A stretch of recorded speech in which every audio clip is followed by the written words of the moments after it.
Welcome into the Big Time Starting Five podcast presented by Town and Country Federal Credit Union. We are live, as you see behind me, from Standish, Maine. There is a quarterfinal matchup, two in fact, featuring the women and men from the St. Joseph's College of Maine. It's going to be an exciting night here. Brady King and I are here. I think Trophy Mo is expected to be in the house as well. It's going to be great. The St. Joseph's College women are the number 2 seed in this. They're tipping off at 5 p.m. They're going up against the University of St. Joseph's Blue Jays, who last year and the year before, they met in a conference championship game. So a little bit less stakes on the line this time, but we'll cover all that and the men's game that tips off at 7 p.m. They're going head-to-head with the Norwich Cadets. The Cadets have come down from Vermont and will try their luck. Last time these two teams met in the regular season, St. Joe's actually barely got away.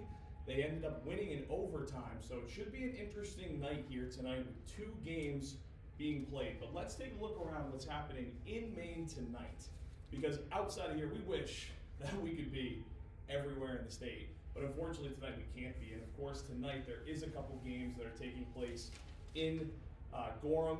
USM men are playing their game tonight too, so shout out to them. We wish we could be there, but we had to come here for our doubleheader tonight, but we do love you Husky fans. Let's talk a little bit though again about what's happening around the state. We're not going to be able to get there this Saturday, but what a weekend it was in the NAC. On the men's side for the Umpy Owls, they were able to advance to their first NAC championship. They'll be taking on UMF. How they got there? They built a 56 lead, and then survived a miracle and one from Husson. They forced overtime, tied at 64-64, and scored the first 7 points. And now Umpy is headed straight to the NAC championship. They're first, and they also exercised some demons beating those Husson Eagles. On the other side of things for UMF, what a performance for Zach McLaughlin. 40 points, a career high for him to push the Beavers into an NAC championship. They're looking for their first championship this Saturday since back in 2010 when they beat Castleton State. So it's been a little bit since the Beavers of Farmington have tasted a championship, and Umpy's looking for their first appearance. So Dan Kane and Umpy and Quinn Newton there at UMF are going to be a fun battle on that one. Let's take a look though at the women's side now, because as much as there's a couple teams going maybe for the first time in a while or a first, on the women's side, it's a usual suspect. The Maine Maritime Academy Mariners are taking on the UMF Beavers, and it's a battle of defenses, especially when you look at how those semifinal games went this weekend. Maine Maritime shot nearly 43% from 3. No surprise either, especially with a player like Evelyn Dagan, who is she's the all-time 3-point leader for the Mariners. She's the 1,000-point scorer. No surprise, 43% this weekend. They held their opponent to 25.8. Addison Forey, 19 points, 20 rebounds, 3 blocks. Haley Blanchard, 13 points, 9 rebounds, 8 assists. They defend, they rebound, and they grind like hell. So that MMA team's a really tough one. They're going up against, though, quite the combo. Jessica Dow helped UMF over Husson 64-40, and they held the Husson Eagles to 22% from the field. So as you see the trend here, both these teams very defensive-minded heading into the women's NAC championship. Jessica Dow for UMF, 24 points. She had 6 steals. Jaden Pingree, 13 points, 10 rebounds. Defense versus defense, toughness versus toughness this weekend in that women's one, so it should be fun. Sorry we can't be up there. I mean, we love you guys in the NAC, so it's been fun to watch. One of those teams on each side for the men and women will be heading to an NCAA D3 tournament when they punch their ticket. A couple other conferences to watch around the state of Maine. The NESCAC, February 28th and March 1st. The men, we did have one team advance. Bowdoin fell short by 1 point, and Colby also fell short in their NESCAC quarterfinals, but the Bates men advanced. They beat Amherst, according to the Bates website, for the first time since the 90s. They are heading down to Wesleyan. They'll be playing Wesleyan in a game where they are the top seed in the NESCAC on the men's side. The other semifinal is Trinity and Tufts, but good luck to the Bates men this weekend. We hope you guys kick some ass down there.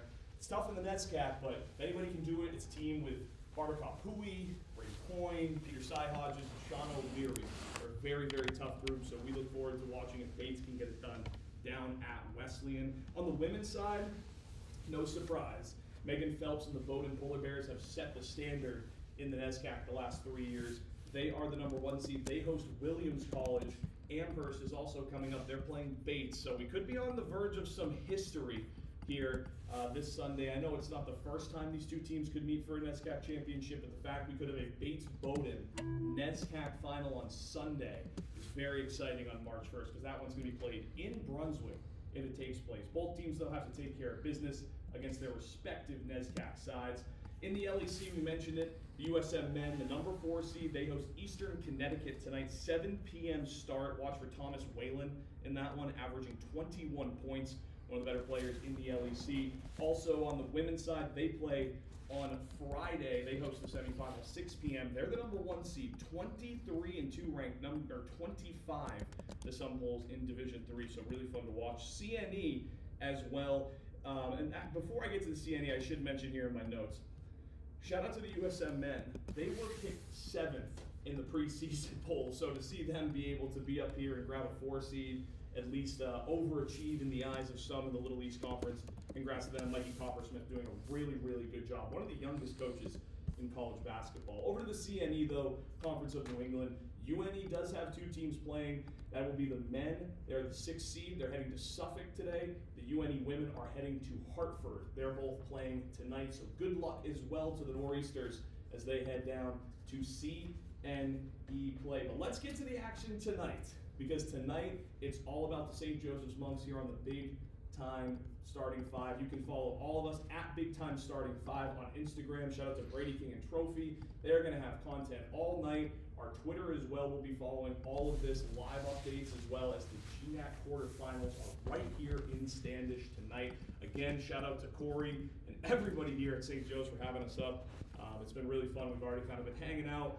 The vibe is good, right? Both teams are already on the court warming up. We're going to try to get out to the court, get you guys a shot of a little bit of the court, but unfortunately, that music's bumping. They're getting focused, they're getting loud. So we decided to give you guys this amazing scenic view. Again, it's beautiful up here. If you haven't been to the campus of St. Joe's, definitely check it out. But let's talk a little bit about this women's team. Number 2 in the GNAC, going up against, number 7, University of St. Joseph's Blue Jays.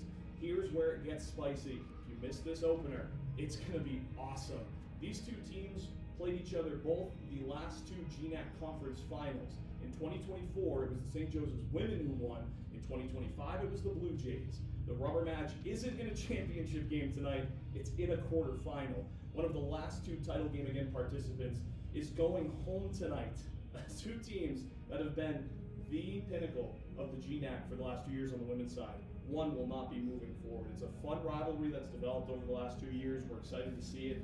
St. Joe's comes into this one on an 8-game winning streak. They are 9-2 here in Standish and ranked nationally top 20 in 3-pointers made. They love to shoot the ball. They're also balanced scoring. Elizabeth Staplefeld is someone to watch tonight. 14.5 points per game.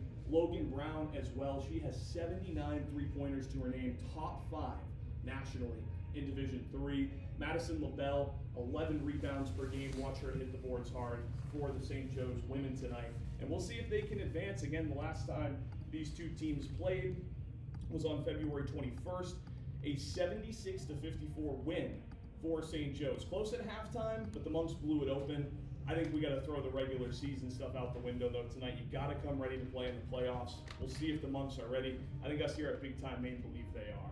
Heading over to the men's tonight, though, they tip off at 7 p.m. from here in Standish. They're going up against Norwich. The Cadets are coming into town. A win here obviously advances them to the GNAC semifinal. The title game will be Sunday, which equals an automatic bid to the NCAA tournament where this men's team made a run to last year. Why this team's dangerous? I mean, do I have to state the obvious? 14-game winning streak, 26 straight GNAC wins, 21 straight home GNAC wins, top 25 nationally with 86 points per game, elite rebounding and ball movement with guys like Remy Jowani, John Paul Frazier, Wani Donato and company, even Davis Mann, who helped lead the Falmouth Navigators to a state championship last year, has been a rookie of the week almost every week here in the GNAC. He's averaging 14 points a game. So watch out for them. Remy Jowani as well, who was last year's GNAC Player of the Year, 23 points per game. This team's unstoppable. And earlier in the season, there was a few hiccups, just like the women, but both these sides have gotten healthy and have pushed towards the final. Last time St. Joe's again met Norwich, it was an overtime win, 89-84 in Vermont. The Cadets forced overtime, but it was all about the Monks after. So we'll see how it goes tonight. Again, follow us on all of our platforms, at Big Time Maine, at Big Time Starting 5. We are going to keep you guys covered all night tonight from Standish. Again, I'm Taylor Mannix for Brady King behind the camera, and everybody else, Trophy Mode Tom Bard, who makes this stuff possible for us to come and enjoy these beautiful scenes. Thank you. And again, thanks for enjoying the Starting 5 podcast. We're continuing to try new things here, so we appreciate you guys sticking it out for our live feed here from St. Joseph's College of Maine. The Monks take the floor soon. We'll be there to get you covered. Stay tuned for more on the Big Time Hoop Starting 5 podcast. We got plenty of content coming your way.